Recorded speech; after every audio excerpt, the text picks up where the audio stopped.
Hello दोस्तों, नमस्कार। स्वागत है आप सभी का मेरे channel my family garden in home में। और दोस्तों, कैसे हैं आप सब लोग? आशा करती हूँ अच्छे होंगे, स्वस्थ होंगे और आपकी गार्डनिंग जो है तो बढ़िया चल रही होगी।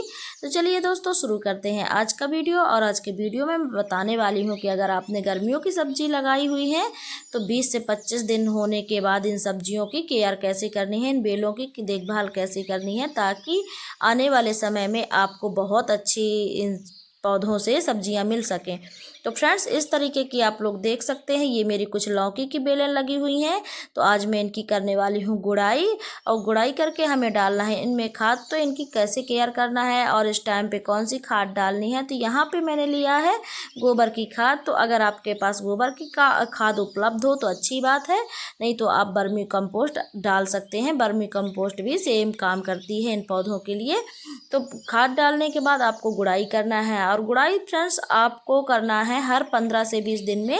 जब तक इन बेलों की लाइफ है तब तक इन बेलों में आपको 15 से 20 दिन में गुड़ाई ज़रूर करनी है, ताकि आपकी बेलें लंबे समय तक और काफ़ी अच्छी हार्वेस्टिंग और फ्रूटिंग आपको इन बेलों से मिल सके। और फ्रेंड्स, इसके लिए सबसे ज़रूरी काम होता है गुड़ाई करने के साथ साथ, खाद देने के साथ साथ एक काम और आपको करना है। फ्रेंड्स, इन बेलों की गुड़ाई जब हम करते हैं तो होता क्या है कि जो नीचे की हमारी जो मिट्टी होती है उसमें ऑक्सीजन नीचे तक जाता है। और फ्रेंड्स, गुड़ाई करने से जो हम खाद वगैरह डालते हैं, चाहे ठोस फॉर्म में चाहे लिक्विड फॉर्म में, तो इस तरीके से गुड़ाई करने के बाद डालते हैं जैसे, तो इसमें जो हमारी खाद है तो जड़ों तक जाती है। अगर हम गुड़ाई नहीं करेंगे तो इसकी जो खाद है तो साइड से जो ग्रो बैग मिट्टी छोड़ देते हैं उसके थ्रू जाके पानी के द्वारा बाहर निकल जाएगा ग्रो बैग से। तो इसलिए आपको गुड़ाई ज़रूर करनी है।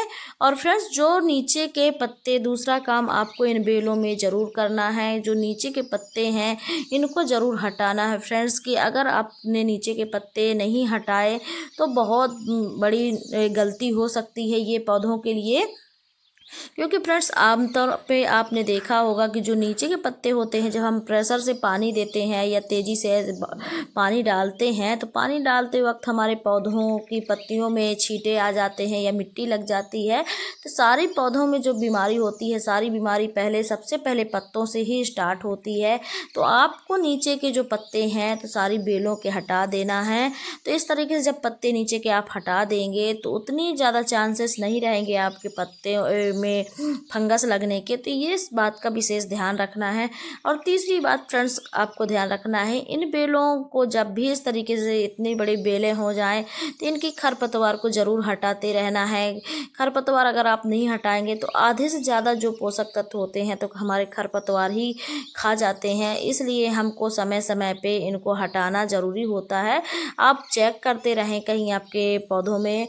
और दूसरा खतरा हो जाता है, खरपतवार अगर नहीं निकाल पाते हम तो अगर वो बड़े हो जाते हैं फिर वो पौधे बनते हैं और झड़ जाते हैं। तो जो अगली बार की जो मिट्टी हम बनाते हैं, सब्जी लगाते हैं, तो उस अगली बार फिर जम जाते हैं, निकल आते हैं वो पौधे। देखिए, इस तरीके से जो खराब पत्ते हैं तो इनको बिल्कुल नहीं रखना है। और नीचे के पत्ते हटाने से एक और काम हो जाता है फ्रेंड्स, जो हमारी सूर्य की रोशनी है पत्तों में सीधा पहुंचती है, जिससे हमारे पौधों की ग्रोथ अच्छी होती है। मिट्टी में धूप लगती है तो फंगस वगैरह मिट्टी में कम लगते हैं।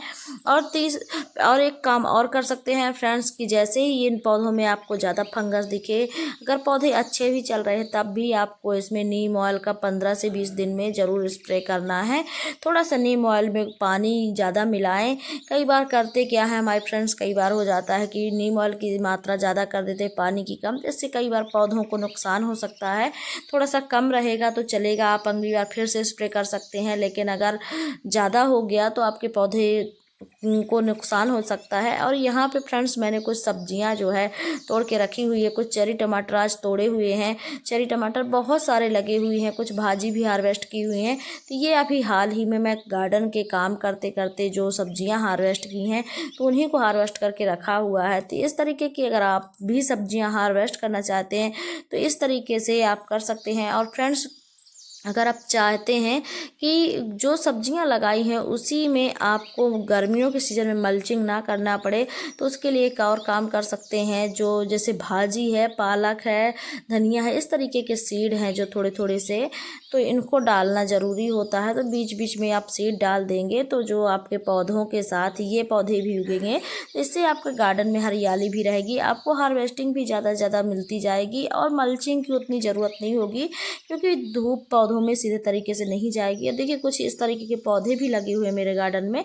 ये भाजी वगैरह के पौधे हैं, तो इनको मैं हटाती नहीं हूँ बल्कि तोड़ती रहती हूँ, साइड साइड से इनकी ब्रांचेस जो हैं तो तोड़ लेती हूँ, ताकि मुझे इनसे बार बार इस तरीके से मिलती रहे भाजी वगैरह, पत्ते वगैरह।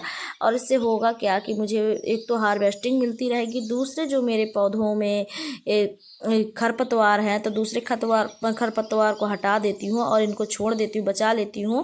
तो इससे मुझे ताज़ी कुछ ना कुछ यहाँ से मिल जाता है। और जो तीसरा है, तो जो गर्मी में मैं जब ज़्यादा धूप होगी तो मुझे मल्चिंग की ज़्यादा उतनी ज़रूरत नहीं होगी, क्योंकि इन्हीं के जो पत्ते हैं तो ऊपर से रहेंगे, तो जो हमारी मिट्टी है तो गर्म नहीं होगी, बची रहेगी। और यहाँ पे देखिए दोस्तों, यहाँ पे चेरी टमाटर मैंने लगाया हुआ था और इसमें मेरी खाद बन रही है। नीचे मैंने खाद बनाई हुई थी किचन कंपोस्ट की, और जो गार्डन वेस्ट है उसकी खाद बनाई हुई थी। तो ये तो मैंने टमाटो प्लांट है ना, जो टमाटर का पौधा, चेरी टमाटर का, ये तो मैंने लगा दिया था कि ऊपर टमाटर होता जाए और नीचे हमारी खाद बनती जाए।